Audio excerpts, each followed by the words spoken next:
تو پھر اللہ فرماتے ہیں میں بھی اپنا ہاتھ روک لوں. تو اس لیے مال جو ہے اس کو کبھی جمع کر کے نہیں رکھنا چاہیے کہ یہ اس سے خرچ نہ ہو اللہ کے راستے میں.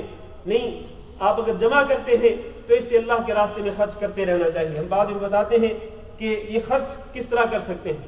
اور یہاں پر ایک دو فائدے بتانا چاہتا ہوں. یہ اللہ کے راستے میں مال خرچ کرنا، صدقہ کرنا، اس سے دو بہت عظیم فوائد، یہ جو فوائد میں نے ابھی ذکر کیے ہیں ان کے علاوہ دو بڑے عظیم فوائد ہیں جن کا تعلق آخرت کے ساتھ ہے. ایک بڑا فائدہ یہ ہے کہ جو شخص اللہ کے راستے میں مال خرچ کرتا ہے، اللہ کے راستے میں صدقہ کرتا ہے، یہی صدقہ اس کے لیے عذاب قبر سے نجات کا سبب بنے گا. یہ صدقہ جو آپ نے 100 فلس کا، ربع دینار کا، یہ 1 دینار کا جو صدقہ کیا آپ نے، یہ آپ کو عذاب قبر سے نجات دلائے گا. عذاب قبر سے، وہ عذاب قبر کے جس کے بارے میں رسول اکرم صلی اللہ علیہ وسلم ہمیشہ اللہ تعالیٰ سے دعا کرتے تھے کہ اللہ مجھے اپنے فضل و کرم سے عذاب قبر سے محفوظ رکھنا. امام الانبیاء حضرت محمد صلی اللہ علیہ وسلم یہ دعا فرماتے تھے اس عذاب قبر سے کہ جہاں پر آپ کا کوئی ساتھ دینے والا نہیں ہو، میں اور آپ اکیلے ہوں، اور وہاں پیسہ اور یہ بیلنس کچھ بھی نہیں ہوگا، کوئی شفاعت نہیں ہوگی، کسی کی کوئی سفارش قبول نہیں کی جائے گی. میرا عمل ہی ہوگا، آپ کا عمل ہی ہوگا جو آپ کے لیے نجات کا سبب بن سکتا ہے.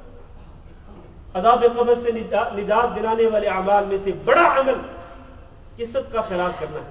رسول اکرم صلی اللہ علیہ وسلم نے ارشاد فرمایا کل امرئ ان الصدقۃ لتطفئ عن اهلها حر القبور. وہ لوگ جو صدقہ کرتے ہیں، صدقہ کرنے والوں کے لیے یہ قبر کی جو گرمی ہے یہ بجھ جائے گی، قبر کی گرمی بجھ جائے گی، قبر کا عذاب ختم کر دیا جائے گا ان لوگوں کے لیے کہ جو دنیا کے اندر اپنا پیسہ مال خرچ کرتے تھے، اللہ کے راستے میں صدقہ کرتے تھے. یہ ایک بہت بڑا فائدہ. اور دوسرا فائدہ، قیامت کے دن جب یہ سورج جو آج کروڑوں میل کی مسافت پر ہے، اور ان دنوں میں آپ کو پتا ہے کہ کس قدر شدید گرمی ہے، کروڑوں میل کی مسافت پر یہ جو سورج موجود ہے، اس کی تپش، اس کی گرمی کو ہم برداشت نہیں کر پاتے. قیامت کے دن یہ ہم سے بہت ہی قریب، ہمارے سر کے قریب ہو. لوگ اس سورج کی دھوپ میں اپنے اپنے پسینوں کے اندر ڈوب رہے ہوں گے، اور پھر زمین یہ زمین نہ ہوگی. یوم تبدل الارض غیر الارض وبرزوا للہ والسماوات وبرزوا للہ الواحد القہار. اللہ کے سامنے سب اکیلے ہوں گے، سب اکٹھے ہوں گے اور اس تابے کی زمین پر ہوں گے. سورج جو ہے وہ بالکل ہی حدیث میں آیا کہ جیسے سرمچو ہوتا ہے، سمچو کے فاصلے کے برابر. پھر اس دن سورج کے شدید گرمی میں، اس شدید دھوپ میں اگر کسی کو سایہ نصیب ہوگا تو وہ خوش نصیب لوگ ہوں گے کہ جن کو رحمان کے عرش کا سایہ نصیب ہوگا. اور یہ جو صدقہ کرنے والے ہیں ان کے بارے میں رسول اکرم صلی اللہ علیہ وسلم نے فرمایا کل امرئ فی ظل صدقته حتى يقضى بین الناس. اللہ اکبر. ہر شخص اپنے صدقے کے سائے تلے ہوگا جب تک کہ لوگوں کے درمیان فیصلہ نہیں کیا جائے گا قیامت کے دن. یہ صدقہ اس کے سر پر سایہ بن جائے گا. کیا میں اور آپ نہیں چاہتے کہ یہ صدقہ ہمارے سروں کے اوپر سایہ بن کے آ جائے قیامت کے دن؟ یقیناً ہم چاہتے ہیں. عذاب قبر سے بھی ہم بچنا چاہتے ہیں، اور قیامت کے دن کی تلخیوں سے اور اس دن کی دہشت سے، اس دن کے خوف سے ہم بچنا چاہتے ہیں. تو پھر ہمیں مال خرچ کرنا ہوگا، اللہ کے راستے میں یہ پیسہ نکالنا ہوگا. اللہ کے راستے میں خرچ کرنے کی مختلف صورتیں ہیں. انتہائی اختصار کے ساتھ، چونکہ گرمی بہت سخت ہے، باہر ساتھی کھڑے ہوئے ہیں. ایک صورت یہ ہے کہ آپ مسجدیں بنائیں، اللہ کے راستے میں اللہ کی رضا کے لیے مسجدیں تعمیر کرائیں. دوسرا یہ کہ علم نافع مشتمل جو علم ہے، اس علم کی نشر و اشاعت میں حصہ ڈالیں. تیسرا یہ ہے کہ یتیموں ماہانہ کفالت ہو، سالانہ کفالت ہو، اس میں آپ کا حصہ ہونا چاہیے. چوتھی صورت یہ ہے کہ اللہ کے راستے میں جہاں جہاد ہو رہا ہے وہاں پر اپنا پیسہ مجاہدین تک پہنچائے. پانچویں شکل یہ ہے کہ فقیروں، مسکینوں کو، محتاجوں کو کھانا کھلائے. اور چھٹی شکل یہ ہے جو کہ رمضان مبارک کا مہینہ آ رہا ہے، روزے داروں کو روزہ کھلانا، روزہ افطار کرانا، یہ بھی ایک صدقے کی شکل ہے.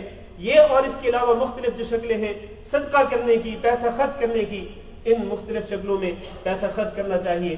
یہاں ایک بات عرض کر دوں کہ کچھ چیزیں ایسی ہوتی ہیں کہ جن کی وجہ سے یہ صدقے کا اجر و ثواب ضائع ہو جاتا ہے. انسان صدقہ کرتا ہے، مال خرچ کرتا ہے، لیکن اپنا اجر و ثواب جو ہے وہ اپنے ہی ہاتھوں برباد کر بیٹھتا ہے. اس کی وجہ کیا ہے؟ اس کی کئی وجوہات ہیں. ایک یہ کہ اگر کوئی شخص مال خرچ کرے، دولت خرچ کرے، پیسہ خرچ کرے، لیکن لوگوں کو دکھلانے کے لیے کہ لوگ کہیں کہ یہ بہت پیسہ خرچ کرتا ہے، اور کوئی اخبار کے کوئی موٹی سرخی لگ جائے کہ فلاں شخص نے اتنے لاکھ روپے دیے تھے، یا ٹی وی کے اندر شہ سرخی بن کر آ جائے کہ فلاں شخص نے اتنے لاکھ کا تبرع کیا ہے. اگر تو ریاکاری ہے، دکھلاوا کرنا مقصود ہے، تو پھر اس مال کے خرچ کرنے کا کچھ بھی فائدہ نہیں ہوگا، ذرہ برابر بھی ثواب نہیں ہوگا، بلکہ یہ جو آپ جو کچھ خرچ کریں گے یہ آپ کے لیے وبال جان بن جائے گا. اسی طرح دوسری چیز جس سے انسان اپنے صدقے کا اجر و ثواب برباد کر بیٹھتا ہے، احسان جتلانا ہے. کہ انسان صدقہ کرے، کسی پر احسان کرے، اور پھر اس کے بعد اس کو احسان جتلاتا رہے. احسان جتلانے سے انسان اپنے صدقے کا اجر و ثواب ختم کر بیٹھتا ہے. اسی طرح ایک چیز یہ ہے کہ انسان صدقہ کرے، لیکن صدقہ کرنے کے بعد جس کو صدقہ دیا اس کے پاس واپس جائے اور کہے کہ صدقہ مجھے واپس کر دو. اور رسول اکرم صلی اللہ علیہ وسلم فرمایا کہ صدقہ کرنے والا جب اپنے صدقے کی طرف واپس لوٹتا ہے تو ویسے ہے جیسے ایک کتا قے کر دے اور پھر اس کی طرف واپس لوٹا ہے، اس کو چاٹنا شروع کر دے. تو اس طرح انسان یہ مختلف صورتیں ہیں صدقے کے اجر و ثواب کو ضائع کرنے کی، لہٰذا ان سے بچنا چاہیے، اور صرف اللہ کی رضا کے لیے خفیہ طور پر بھی اور ظاہری طور پر بھی جہاں ریاکاری نہ ہوتی ہو وہاں پر انسان کو پیسہ خرچ کرنا چاہیے. اللہ تعالیٰ سے دعا ہے کہ اللہ مجھے اور آپ کو اس کی توفیق دے، اور اللہ تعالیٰ ہمیں زیادہ سے زیادہ اپنے راستے میں خرچ کرنے کی توفیق دے. وَلَكُمْ إِنَّهُ هُوَ الْغَفُورُ الرَّحِيمُ.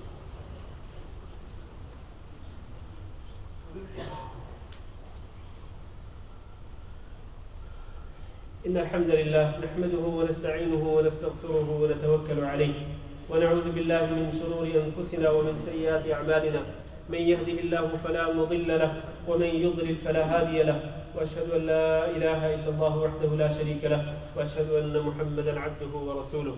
اللهم صل على محمد وعلى آل محمد كما صليت على إبراهيم وعلى آل إبراهيم وبارك على محمد وعلى آل محمد كما باركت على إبراهيم وعلى آل إبراهيم إنك حميد مجيد. أما بعد، عزیز بھائیو، یہ درمیان میں کافی خالی جگہ پڑی ہوتی ہے، کھڑے رہتے ہیں، ایسا کرنا مناسب نہیں ہے. بھائیوں کو جو باہر کھڑے ہیں گرمی میں بیٹھے ہیں ان کو اندر آنے کا موقع دیں، سمٹ جائیں، باہر کھڑے اندر آ جائیں. میں اپنے موضوع کی طرف واپس آتا ہوں کہ اللہ کے راستے میں جو مال خرچ کرنا ہے اس کی ایک شکل یہ ہے کہ اللہ تعالیٰ نے آپ پر جو زکوٰۃ فرض کی ہے اس زکوٰۃ کو ادا کریں. زکوٰۃ نکالنا جو ہے یہ نفلی صدقے سے کہیں زیادہ ضروری ہے. نفلی صدقہ کرنا بھی بہت اہم ہے اور اس کے بہت زیادہ فضائل بھی ہیں، اس کی وجہ سے بڑا اجر و ثواب بھی ملتا ہے نفلی صدقہ کرنے کے ساتھ. لیکن اس سے کہیں زیادہ اہم جو ہے وہ یہ ہے کہ آپ کے مال میں اللہ تعالیٰ نے جو زکوٰۃ فرض کی ہے اس زکوٰۃ کو ادا کریں. اللہ تعالیٰ نے قرآن مجید کے اندر جہاں پنجگانہ نماز کا ذکر کیا، اور بہت سارے مقامات ہیں قرآن مجید کے اندر کہ جہاں ذکر آیا وہاں اس کے ساتھ ہی اللہ تعالیٰ نے زکوٰۃ کا ذکر کیا.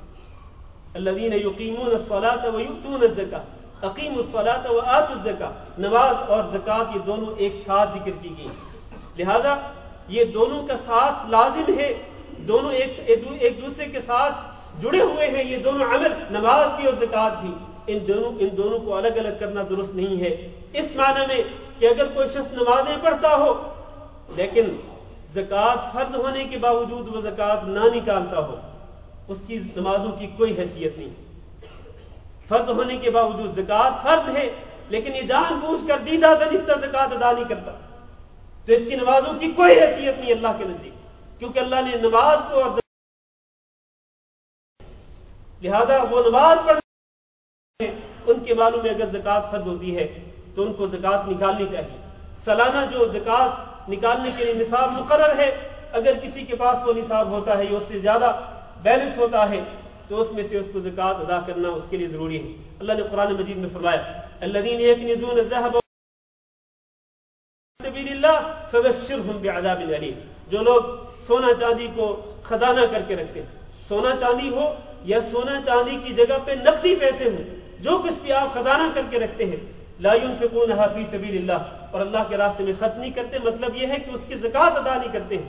اللہ نے فرمایا فبشرهم بعذاب الیم، ان کے لیے دردناک عذاب. وہ دردناک عذاب کیا ہوگا؟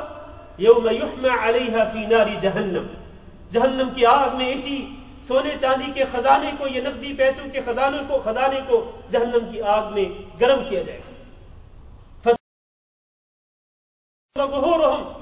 پھر اسی کے ساتھ ان خزانہ کرنے والوں کی پیشانیوں کو اور ان کے پہلوؤں کو داغا جائے گا، جباہہم وجنوبہم وظہورہم، اور ان کی پیٹھوں کو داغا جائے گا اور کہا جائے گا ھذا ما کنزتم لانفسکم، یہ وہ خزانہ ہے جو تم جمع کر کے رکھتے ہو۔ اور رسول اکرم صلی اللہ علیہ وسلم فرمایا کہ جو شخص مال جمع کر کے رکھتا ہے، زکوٰۃ ادا نہیں کرتا، تو یہ مال قیامت کے دن ایک گنجے سانپ کی شکل میں اس کے سامنے آئے گا اور اس پر 2 داغ ہوں گے، یہ اس کے گلے کا ہار بن جائے گا اور اس کے جبڑوں کو پکڑ کر کہے گا کہ انا مالک انا کنزک، میں تمہارا مال ہوں، میں تمہارا خزانہ ہوں۔ گنجے سانپ کی شکل میں، ڈراؤنی شکل میں انسان کے سامنے اس کے گلے کا ہار بن جائے گا۔ لہذا میرے بھائیوں، اللہ تعالیٰ نے جس کو مال دیا ہے اور وہ مال اتنا ہے کہ